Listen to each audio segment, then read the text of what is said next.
तो चर अचर रूप हरि सर्वगत,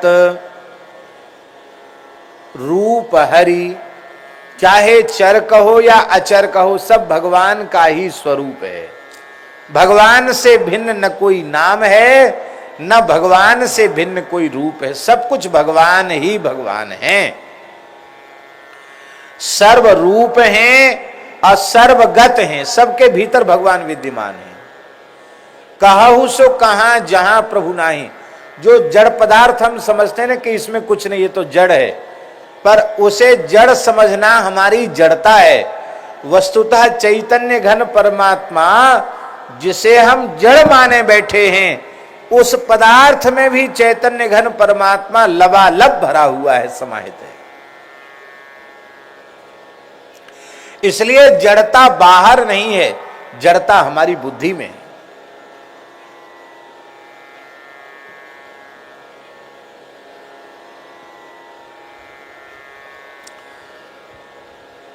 हमारे पूज्य गुरुदेव भगवान श्री भक्तमाली जी महाराज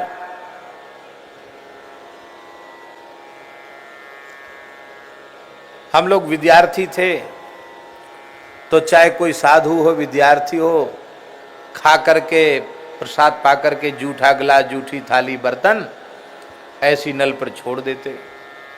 नजर बचाई, देखा कोई नहीं है, खाए पिए फेंक के चले गए। और महाराज जी सवेरे से ही बाल भोग बनाते थे, सबको पवाते थे। 30, 35, 40 मूर्ति तक पवा देते थे, सवेरे से ही लग जाते थे। और महाराज जी आते आराम से नल पर, जो भी बर्तन पड़े होते किसी को नहीं कहते कि किसने छोड़ा, किसका जूठा, कौन फेंक के चला गया, कोई कुछ नहीं बोलते। वो सारे बर्तन बड़े आराम से उठाते और उठा करके सबको मांज करके, धोकर, कपड़े से पोंछ के, और जहां अमनिया पात्र रखे जाते वहां रख देते। तो एक बार हम लोगों ने विचार किया कि भाई कोई भी छोड़ के जाता हो, आखिर जूठे हम लोगों के और महाराज जी मांझे, ये तो बड़ा भारी अपराध लग रहा है।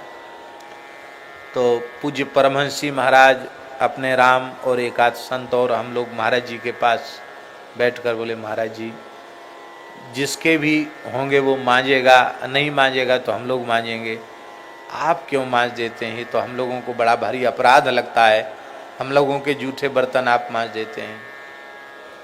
महाराज जी बोले, पंडित जी तुम्हारी दृष्टि में वह जड़ बर्तन हैं, पर मेरी दृष्टि में वह जड़ नहीं है। सबके सब चैतन्य हैं, भगवान के पार्षद हैं, भगवदीय हैं। हम अपराध नहीं करते हैं, हम तुम लोगों को अपराध से बचाते हैं।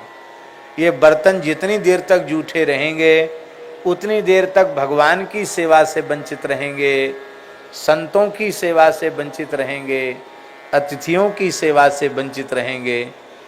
और ये स्वच्छ पवित्र रहेंगे तो हर समय सेवा के लिए तैयार रहेंगे।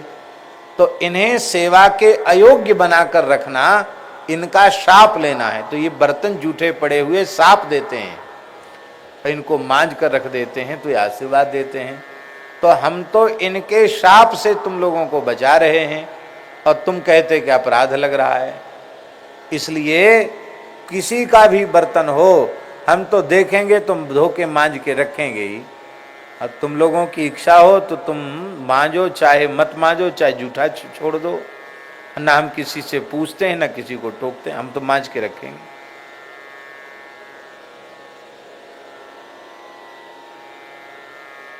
तब हम लोग प्रयास करते थे कि कोई बर्तन पड़ा हो तो तुरंत मांझ, नहीं महाराज जी मांझेंगे। लेकिन फिर भी ऐसे महानुभाव भी थे कि फिर भी वो जूठा छोड़ के चले जाते थे। महाराज जी आ गए तो महाराज जी फिर मांझ ही देते थे। तो अब ये देखिए, एक महापुरुष की दृष्टि, उनकी दृष्टि में वो बर्तन भी चैतन्य है। कई बार बर्तन गायब हो जाते तो कोई कहता, महाराज जी लोग खाने वाले कई बार थाली ले जाते हैं और फिर पता नहीं कहाँ फेंक आते हैं, ले जाते, कोई गिलास ले जाता, कोई लोटा ले जाता।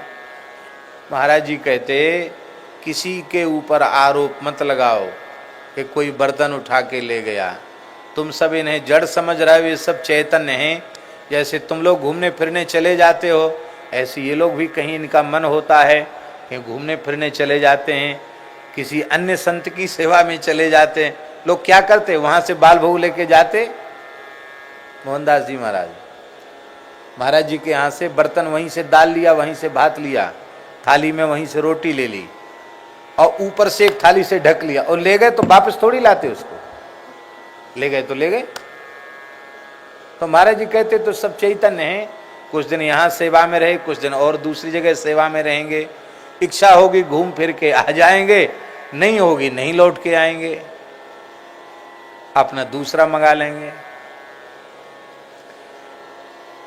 झाड़ू, बोरी, आसन, इन वस्तुओं के प्रति भी महाराज जी के मन में आदर का भाव था, क्योंकि वे सब में प्रभु का दर्शन करते थे, जड़ पदार्थों में भी भगवान को देखते थे। तो सर्वगत सर्वगत हैं, चर अचर सब भगवान का स्वरूप है और सर्वदा वसत। कोई ऐसा नहीं है कि आज हैं कल नहीं, अथवा पहले थे आज नहीं, ऐसा नहीं। त्रिकाल में भगवान बसते हैं, सदा सर्वदा बसते हैं, सर्वत्र निवास करते हैं। ऐसी जो दृढ़ भावना है, ये भावना ही सुगंध है धूप की, और इस धूप को जला करके राम जी की आरती करो। अर्थात धूप आरती क्या है? सभी जीवों में सर्वगत सर्वरूप सर्वमय परमात्मा का दर्शन करना, यही है ठाकुर जी को धूप दान करना। बाहर की धूप तो बहुत जलाई है, अब भीतर की धूप जलाओ।